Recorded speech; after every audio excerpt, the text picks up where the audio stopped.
Hello, and thank you for listening to The History of World War II podcast, episode 78, The Battle of Beda Fomm. On January 24th, 1941, as the 4th Armored Brigade tore into General Banini's armored group near Mekili, Wavell was in O'Connor's headquarters to discuss taking Benghazi. Their enthusiasm matched those of Whitehall, but as the commanders on the ground, their job was to figure out if it was doable. After all, if it was possible, the whole of Cyrenaica would be in Allied hands, and Egypt and the Suez would be that much more safe. Benghazi could then be set up as an advanced base that could either support further incursions west or serve as the most western defensive position against the Italians. And finally, with Cyrenaica in British hands, troops and equipment could finally be pulled back into reserve into Egypt, just as Churchill wanted and kept pushing for. But there were other considerations. Neither Wavell nor O'Connor wanted to be guilty of what the Italians had blundered into, namely, moving ahead before all was in place to guarantee the best chance of success. Up until this point, Wavell's logistical staff, including General Jumbo Wilson, along with O'Connor's staff, had made logistic miracles a matter of routine in order to get 13th Corps as far as Mekili. But all good things must come to an end. That supply line, as well as the remainder of O'Connor's armor, was in shambles. The leader of the Desert Rats, General Michael O'Moore Krieg, was down to 50 cruiser tanks, which were meant for tank versus tank combat, and 95 light tanks, which only housed a machine gun on top. And even then, Krieg's tanks did not have enough fuel or ammo to go along the coast or to cut across the desert, which was sure to be rough going, and then give battle. The supply line itself was equally bereft of what was needed. The confiscated Italian trucks were now beginning to break down, and the men, constantly being hustled by O'Connor, were now past exhaustion. They had been at this for weeks. But despite all this, now that the order for Benghazi was given, 13th Corps was expected to move, right smartly. But how? Tobruk had to be reorganized to increase its capacity. Otherwise, it was practically useless for what O'Connor needed right now. Mekili had to be cleared up and restocked so it, too, could be used as a jumping-off point. But the best reason for a small delay, despite word from on high, was that the 2nd British Armored Division had just landed at the Suez. And to reinforce the Army of the Nile as soon as possible, the first 2 regiments of 2nd Armored were being sent west just as soon as they were ready to take over for Krieg's 7th Armored Division, which was, mechanically speaking, just barely holding it together. But waiting for the 2nd Armored's first 2 regiments to reach Mekili meant that a renewed offensive with fresh tanks couldn't start until February 10th at the earliest. This waiting would drive O'Connor mad, but that was his proposal to Wavell, and Wavell agreed.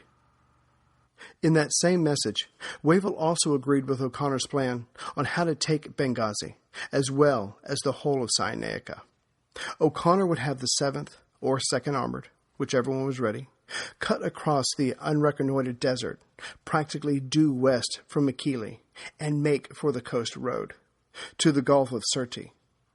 Meanwhile, Mackay and elements of the 6th Australian Division would continue along the coast road, pushing the Italians west from Derna, and keep pushing them until all Italian units in Cyrenaica were trapped between the British armor and infantry forces.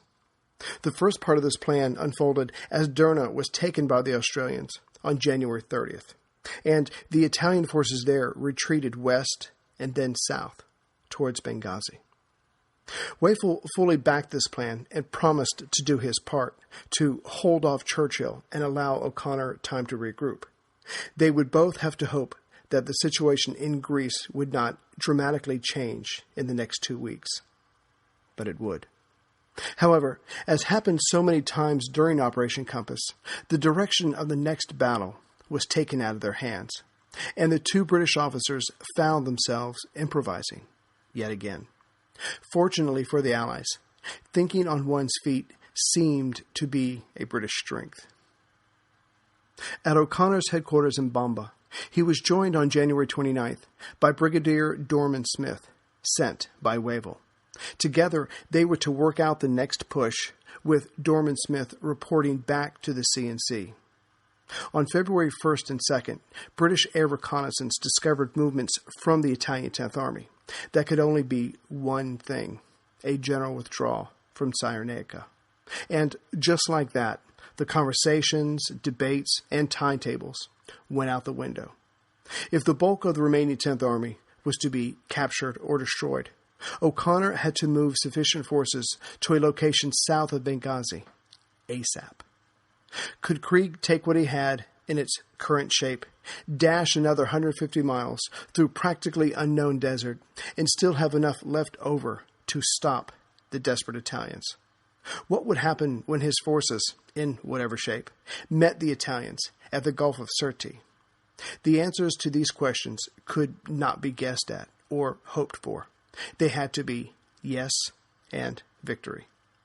Still, prudence demands taking a hard look at the facts, and the various logistics teams did just that and came back with a reply. It was just possible. The armored force would leave with full tanks and the ability to carry their own food and ammo, what there was of it. Convoy trucks would follow with 2 days of food, fuel, and water, and 2 and only 2 refills of ammo. That was it. No more supplies could reach the armored force until after this latest battle of Operation Compass was decided. So, as rickety as things were, 7th Armored Division was to set out at first light on February 4th and make for Imsus.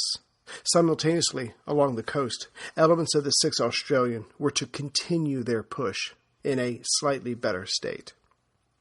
The next day, O'Connor had Dorman Smith fly back to Cairo to formally ask Wavell's permission to push on to the Gulf of Sirte and to give his impression of 13 Corps' chances of success. Wavell approved and responded to O'Connor's apology for not finishing off General Bombini's tanks by saying, "Tell General O'Connor not to fret. It is contretemps like those that add interest to that very dull business, war."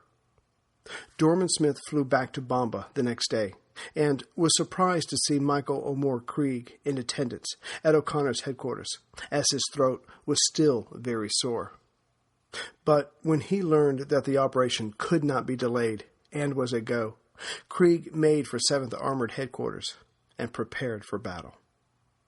What the British wouldn't know until later was that the recent tank battle at Mekili broke Marshal Graziani's, the Governor-General of Libya and Commander-in-Chief, spirit. What made it worse, not that it was needed, was when Bombini told Graziani that the Italian medium tanks just couldn't stand up to the British cruiser tanks. On the heels of this was a report from Mussolini himself that said there was a possible landing of more British troops in French North Africa, and the recent attacks of a British long-range desert group along with Colonel Leclerc's Free French forces from French Equatorial Africa was giving the Sunnisi tribes in southern Libya a shot of boldness. That settled it for Graziani. It was time to leave. Orders were issued on February 1st to abandon Cyrenaica and reform a defensive line at Sirte, at the bottom of the Gulf of that same name, or about 200 miles west by land from Beda Fomm. From there, Tripoli would be protected. And when the promised Ariete armored and Trieste mechanized divisions came, along with whatever the Germans were going to donate, that would be the time to move east again. Egypt would be a part of the Italian African Empire.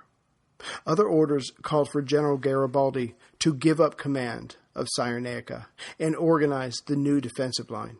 He was replaced by General Tellera, who was now in charge of the retreat. With all that settled, Marshal Graziani left Benghazi by air on February 3rd, But even by then, the 10th Army's withdrawal was already in full motion. 7th Armored Commander Krieg, sore throat and all, knew the full situation of the Italian retreat and felt the need for speed. So he quickly organized his wheeled and treaded vehicles. Putting his wheeled vehicles, made up of Lieutenant Colonel J.F.B. Combe of the 11th Hussars, out in front, they were followed by Brigadier Conter's 4th Armored Brigade. Next came the majority of the still operational medium tanks, followed by the support group. And bringing up the rear was the 7th Armored Brigade, with their very few serviceable tanks. All told, Krieg traveled with about 50 cruiser and 80 light tanks. Following O'Connor's orders, Krieg's armor started west at first light on February 4th. But the first 50 miles were much like when the British armor tried to make for Derna along the coast. Rocky outcroppings shredded tires and broke tank treads. The light tanks were the most affected. As the armored vehicles broke down, the crew would strip it of everything of value, hop onto another tank or truck, and the dash to the coast continued. By 3 p.m., the 11th Hussars reached Imsis, about 60 miles from the coast road. The small Italian garrison there was caught completely off guard, but managed to jump into whatever vehicles they had at hand and took off into the west. Brigadier Harding, who was still with the slower-moving tanks, flew ahead to Imsis to speak with Krieg. They discussed the latest air reconnaissance about the Italians, who were now in full flight, already south of Benghazi, and decided that at 7 a.m. the next day, February 5th, a smaller force designated Combe Force, under the command of Lieutenant Colonel John Combe, would speed ahead in the faster wheeled armored cars and make for Atilat, 50 miles to the southwest, then turn west by northwest and continue until reaching the coast road, thus cutting off the main Italian retreat. The slower tanks to the rear would still head due west and make for Suluk. The idea was for Combe Force to stop the Italian retreat and for the heavier armor to hit them on their left flank as they came south. That evening of February 4th found General O'Connor, because of the type of leader he was, heading west himself behind the main armor group. He got on the road right after meeting with Wavell at Tamimi. Soon he passed 13 Corps' headquarters, also moving west, and urged them on as he passed them by. Although keeping in touch with his army on the wireless, he saw his main job now as being ready to give his armor a shove in the back should they need it. But as he traveled along in his staff car, he couldn't help but gape at the numerous broken-down light tanks and other vehicles he passed by. In a rare moment of saying out loud what he was thinking, though not as taciturn as Wavell, O'Connor turned to Dorman Smith, who was riding along with him, and said, "My God, do you think it's going to be all right?" It was an exclamation, not a question. Regardless of any response by Wavell's representative, the armor would have to keep going. With the dawn of February 5th, Combe Force dashed towards Atilat at full speed. Fuel was not considered. This was a race. By 10:34 that morning of the 5th, Combe Force had reached Atilat.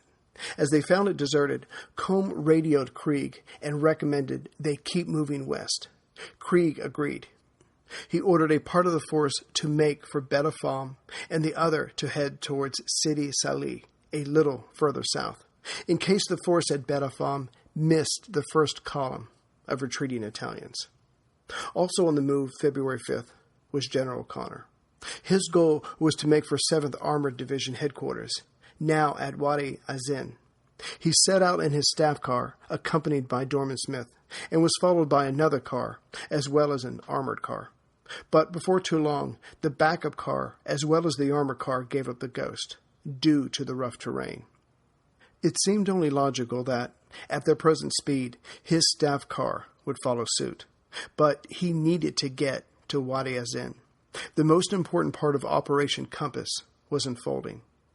He decided to leave the crews of the other cars with their vehicles It was only a matter of time before a supply truck or another part of the convoy came along, while he and Dorman Smith went on, alone. He left the radio with the stranded men.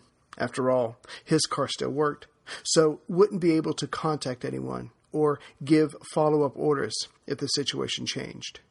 Trying not to fret, the general put his trust in his men and his plan. It wasn't until the evening of the 5th that O'Connor and Dorman Smith reached Wadi Azin. Exhausted from being bounced around by the desert surface, O'Connor pushed all that away and found Krieg, eager to know the day's events. This is what he was told. As Comforce found Atilat deserted, they pushed on until reaching the coast road at Beda Fomm. It was noon. 30 minutes later, a column of Italian trucks appeared just within sight. And, as the other small armored car force at Sidi Salih had not called in sighting the enemy, Combe knew they had won the race. The sight of British armored cars in their path confused the Italians. But, as they came closer, the British let loose a few artillery shots. It was then the trucks before them stopped. Guessing that the shocked Italians were radioing for orders, Combs' armored cars were relieved when Renton's 2nd Battalion, the Rifle Brigade, showed up to assist. At 3 p.m., 30 Italian trucks tried to run the roadblock, but were captured. It was that or die in the attempt, and the Italians didn't have a taste for that, and honestly, who can blame them? 2 hours later, a larger column appeared, but again was stopped and captured. For this last action of the day, Comforce was assisted by 4th Armored Brigade. It had reached Atilat at 4:30 that day, and Krieg had ordered it on, a part to assist Combe and the other half to make for Solok, per O'Connor's original orders. The half that went to assist Combe had come right at the moment the armored cars were trying to stop the large column and attacked it in their flank. By night, the British had 1,000 more Italian prisoners, but continued to watch the road, now lit by burning Italian trucks, tanks, and assorted vehicles. O'Connor, the little terrier, who had been without a radio all day, was delighted and relieved. His trust in his men had paid off. I love that sound. The sound of another sale on Shopify, the all-in-one commerce platform to start, run, and grow your business. What are you waiting for? Shopify gives entrepreneurs the resources once reserved for big business. So upstarts, startups, and established businesses alike can sell everywhere, synchronize online and in-person sales, and effortlessly stay informed. I love how Shopify has the tools and resources to make it easy for any business to succeed from down the street to around the globe. Shopify powers millions of businesses from first sale to full scale. Reach customers online and across social networks with an ever-growing suite of channel integrations and apps, including Facebook, Instagram, TikTok, Pinterest, and more. Gain insights as you grow with detailed reporting of conversion rates, profit margins, and beyond. More than a store, Shopify grows with you. This is Possibility, powered by Shopify. Go to shopify.com/WorldWar II, all lowercase, for a free 14-day trial and get full access to Shopify's entire suite of features. Grow your business with Shopify today. Go to shopify.com/WorldWar II right now. Shopify.com/WorldWar II.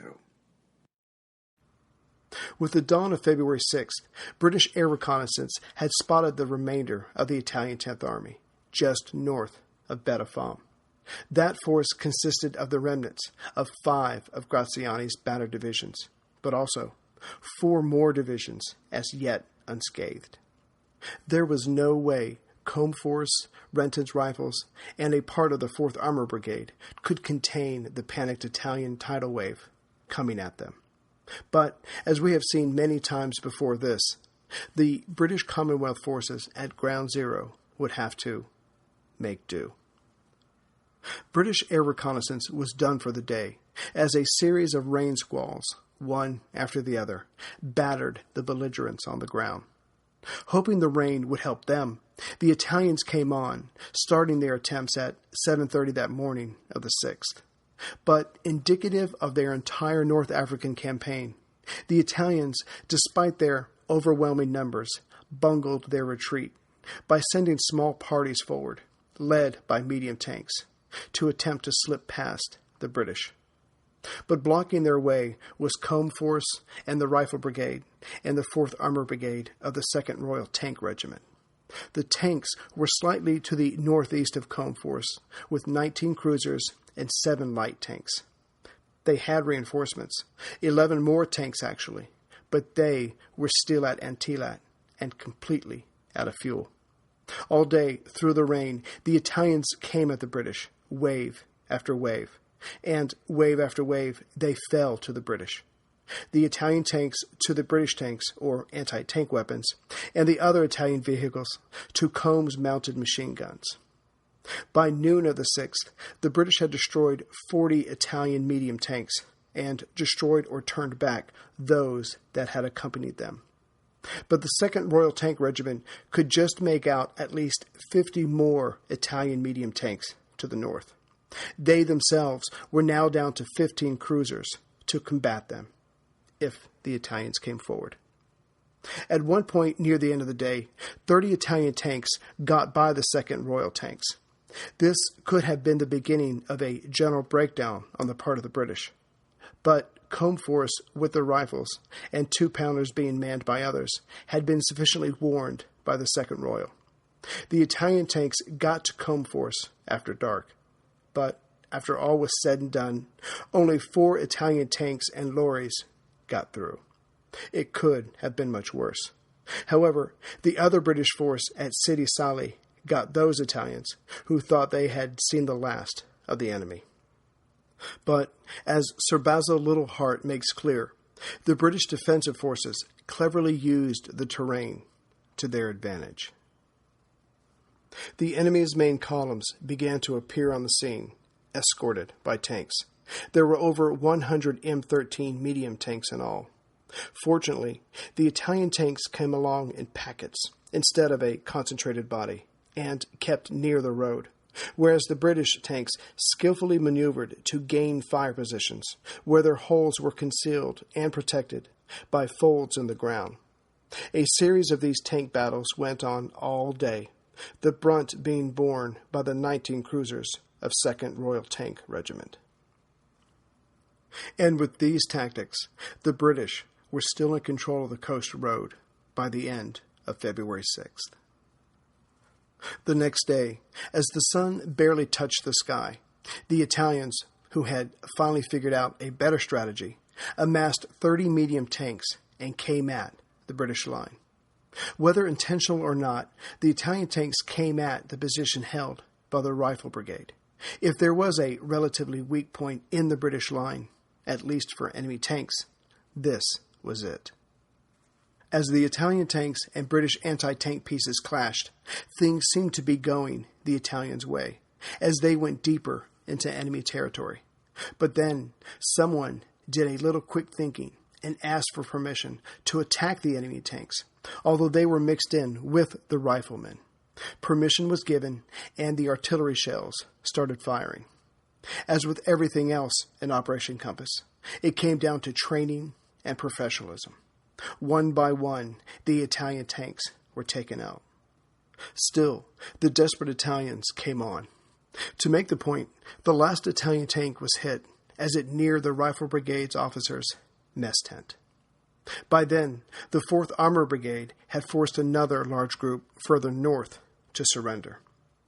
Meanwhile, Mackay's Australians were tearing into the Italians' rear position, and all this was too much for the overwhelmed Italians.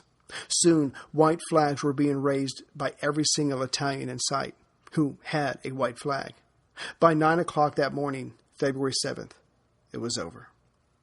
The battle at Beda Fomm formally ended. Again, I'll let Sir Basil Littlehart sum up.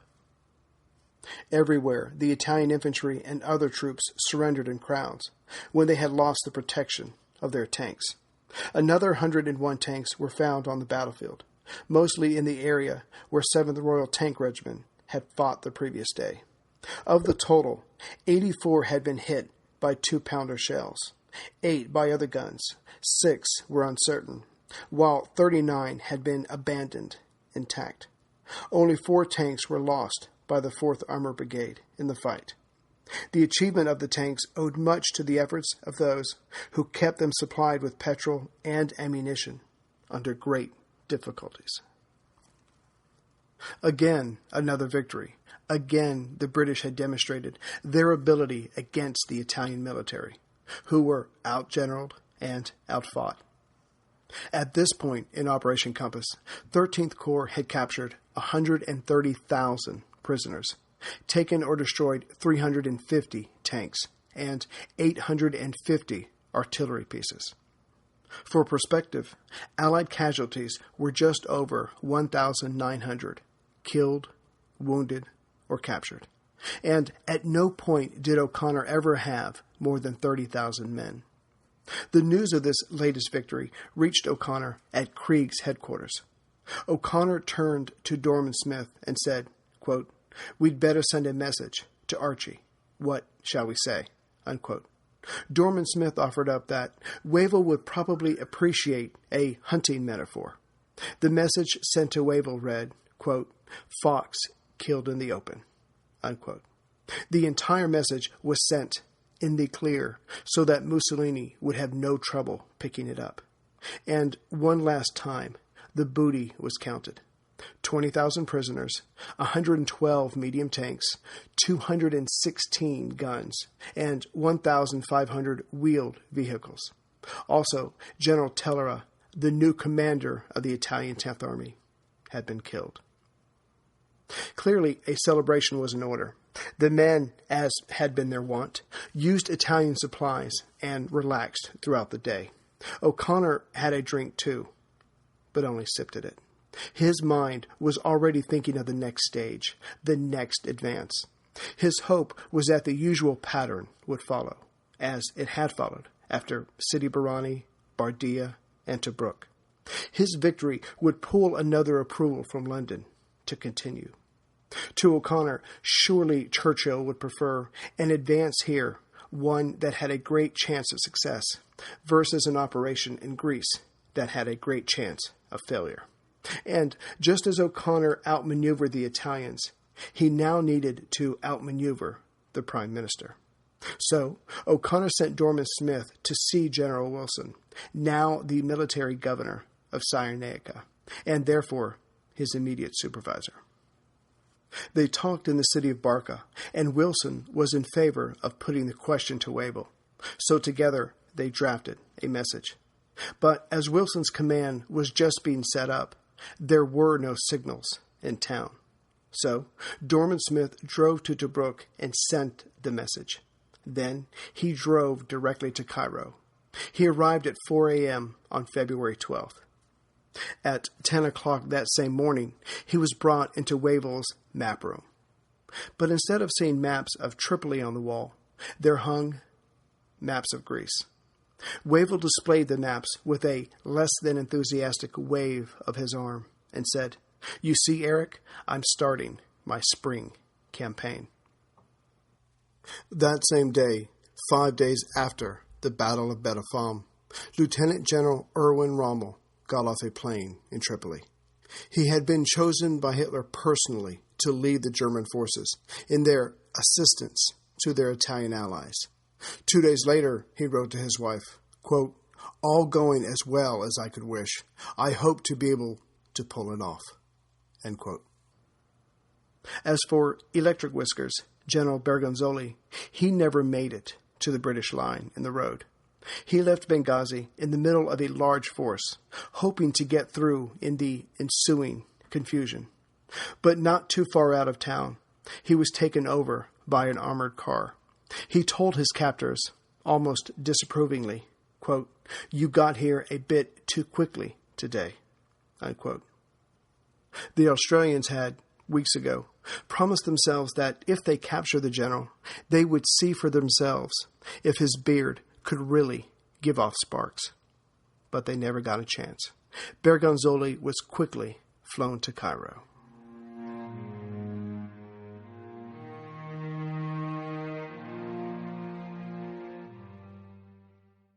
Greetings, everyone, from Central Virginia. So you've probably noticed I haven't done an Audible lately, but I have searched all over audible.com, and there is nothing besides what I've already mentioned on North Africa, Egypt, Tripoli, East Africa, Greece, Metexas, nothing like that. So if anyone's out there listening that works at Audible or has anything to do with Audible, you might just want to work on that. So instead, I thought I'd go in a different direction. I found and really enjoyed the following: Edward R. Murrow and the Birth of Broadcast Journalism by Bob Edwards of NPR fame. You all know Edward R. Murrow as reporting live during the Battle of Britain from the rooftops of London. He did that, and he really had an agenda. He wanted to put the war in every American living room because he wanted America to hurry up and get involved in the war, and that was just his way of doing it. And he also got William Shirer started in reporting in Europe in World War II, who, of course, went on to write the book, The Rise and Fall of the Third Reich. But more than that, after the war, he was involved in the Joseph McCarthy witch hunts, if you will, and he helped to bring him down. So it's an amazing time, an amazing story, especially the first part of the book where he talks about what he's doing in London, trying to bring the Americans in the war, and he wanted to make it as horrific for those Americans sitting on their couch or chair, listening to the radio, being relatively comfortable. He just wanted to bring the horror of war to them, and I think we can all agree he did a very good job. So you should definitely check out that audiobook. I just want to thank a couple people for donations before I do the newspaper drawing. John G. from Mesquite, Texas. Probably the most interesting or unique amount that anybody has ever sent me. So, John G., thank you very much. That was very funny. And then there's Brett G. from Eugene, Oregon. So thank you both very much. I would like to welcome aboard a couple more members. Aaron W. from Nova Scotia, Canada. Samantha W. from Caversham, UK. Sven from Bergen, Norway. Joe G. from Chula Vista, California. Sorry if I'm saying that wrong. Andrew C. from Orinda, California, and David E. from Bethesda, Maryland. So thank you all. It really does help me here. I've already ordered my first set of books for my new podcast that I haven't launched, obviously, but I'll be getting that out, the first episode, as soon as I can. So just thank you, everyone. So now we're going to do the drawing for the Replica Newspaper. This is a copy of the Pittsburgh Sun-Telegraph from Tuesday, May 8th. 1945. So it talks about the victory in Europe and how everyone's promising to go on and finish off the Japanese.